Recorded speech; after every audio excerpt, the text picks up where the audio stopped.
बिहार में बाढ़ ने ऐसी तबाही मचाई है कि हर तरफ बर्बादी का मंजर है। जल प्रलय से हाहाकार मचा है। कोसी हो, गंडक हो, 13 नदियां उफान पर है। बिहार के कई जिलों में त्राहिमाम है। इन सब के बीच बिहार की नीतीश कुमार सरकार के जल संसाधन मंत्री विजय कुमार चौधरी का बयान आया। उनका कहना है कि 1967 के बाद कोसी में और 2003 के बाद गंडक नदी में इतना पानी पहली बार आया है।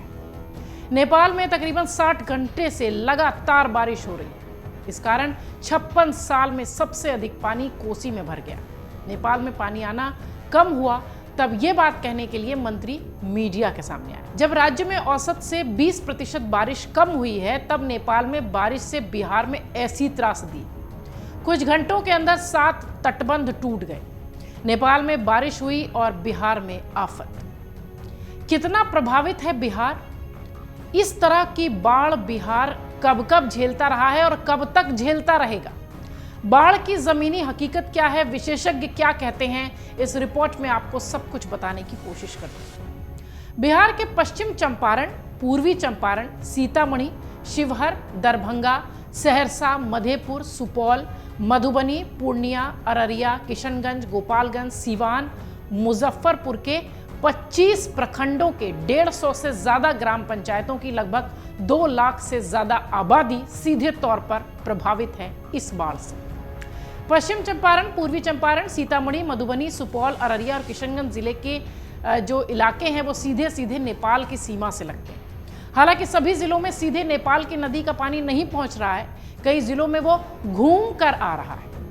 सही तौर पर इसी कारण पानी के बारे में अंदाजा लगाना मुश्किल हो जा रहा है, क्योंकि जहां सुपौल से कोसी की बिहार में एंट्री होती है वहीं बाढ़ का असर कम वहां दिखाई पड़ता है, लेकिन जहां बांध टूट जाते हैं वहां ज्यादा असर होता है। इसको साधारण शब्दों में ऐसे समझिए कि जैसे थाली में आपने पानी लिया, थाली को थोड़ा सा टेढ़ा किया, ऊपर के तरफ जो पानी दिख रहा है अब आपको लगेगा कि उसे गिराएं किधर। पानी ऊपरी हिस्से में नहीं ठहरेगा, वो नीचे की तरफ जाएगा। बस यही होता है। नेपाल में बारिश होती है और उसके बैराज पर दबाव आता है और अपनी बाढ़ से बचने के लिए पानी आगे बढ़ा दिया जाता है और बिहार डूब जाता है। अमूमन नेपाल के हर हिस्से में तगड़ी बारिश नहीं होती, लेकिन इस बार पड़ोसी देश के हर हिस्से में तकरीबन 60 घंटे से ज्यादा देर तक बारिश होती रही। नतीजा ये हुआ कि उसकी सप्तकोशी नदी का पानी बिहार का शोक कही जाने वाली कोसी नदी में छोड़ा गया। सिर्फ कोसी में पानी नहीं आया, नेपाल से जितनी नदियां बिहार आ रही थीं, हर एक में इसी तरह का रिकॉर्ड पानी छोड़ा गया।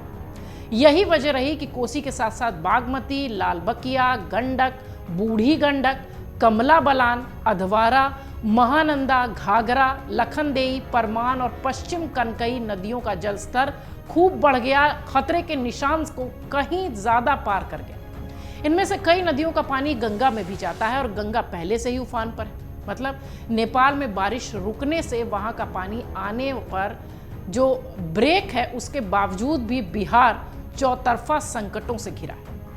नेपाल ऊपरी हिस्सा है और वहां जब भी उसकी जमीन नदी की क्षमता से अधिक बारिश को देखती है तो वो सीधे बिहार का रुख करती है, यानी नीचे बिहार की ओर पानी आता है। यह समस्या आज की नहीं है, इसका रिकॉर्ड मिलना मुश्किल है कि यह कब की समस्या है। बिहार की नदियों और बाढ़ के सबसे चर्चित विशेषज्ञ जल वैज्ञानिक दिनेश मिश्र बताते हैं कि अंग्रेज जब से आए तब से परेशान। 1779 में नक्शा बनवाया गया था, तभी कोसी और इसकी बाढ़ के बारे में कागज पर जानकारी मिली। हालत यह थी कि अंग्रेज भी इस इलाके में बाढ़ के कारण राजस्व की उम्मीद नहीं रखते थे। नेपाल की सप्तकोशी नदी बिहार आकर कोसी बनती है। कहा यह भी जाता है कि कभी ये मौजूदा बांग्लादेश के एक हिस्से से गुजरती थी, क्योंकि वहां बहुत बालू है जो कोसी के बगैर नहीं हो सकता। बाद में कोसी पूर्णिया के पूरब में बहने लगी और अब ये सुपौल से सहरसा होकर बहती है। ये विशेषज्ञ बता रहे हैं। एक बार फिर कोसी इन्हीं इलाकों में अपने रौद्र रूप में है, जिसके चलते कई जिलों के लोगों का जनजीवन अस्त व्यस्त है। लोग अपना घर बार छोड़कर पलायन करने को मजबूर है। बिहार हमेशा से बाढ़ देखता है, बिहार हमेशा से प्रकृति की इस आपदा को झेलता है, लेकिन इस बार नेपाल की बारिश ने बिहार को बहुत परेशान कर दिया। बिहार में जिस तरीके से इस वक्त का मंजर है, हालात है, वो ऐसा लगता है कि ये बहुत जल्दी राहत मिलने वाली नहीं है। भौगोलिक दृष्टि से बिहार नेपाल से नीचे लगता है और जब भी नेपाल में पानी का प्रेशर चाहे बारिश की वजह से हो चाहे अन्य किसी भी प्राकृतिक आपदा की वजह से हो, उसका सीधा असर बिहार पर दिखाई पड़ता है। हम उम्मीद करते हैं कि जल्द ही ये प्राकृतिक जो एक तरीके से कह लीजिए विपदा है बिहार के ऊपर से खत्म हो, लेकिन जैसा कि हमने रिपोर्ट में बताया कि इसका पता ही नहीं मिलता कि बिहार कब से इस तरह की समस्याओं से परेशान है। अंग्रेजों के समय से ये चिंता का विषय है कि बिहार को कैसे बाढ़ से बचाया जाए, इन इलाकों को जो कि नेपाल से लगते हैं इन्हें कैसे बाढ़ से बचाया जाए, और आज तक इसका हल नहीं निकल पाया। अगर आप ये वीडियो YouTube पर देख रहे हैं तो हमारे चैनल को सब्सक्राइब कर बेल आइकन दबाएं, और Facebook पर देख रहे हैं तो हमारे पेज को लाइक करें। 8 मिलियन प्लस सब्सक्राइबर, आपके इस भरोसे के लिए बहुत धन्यवाद।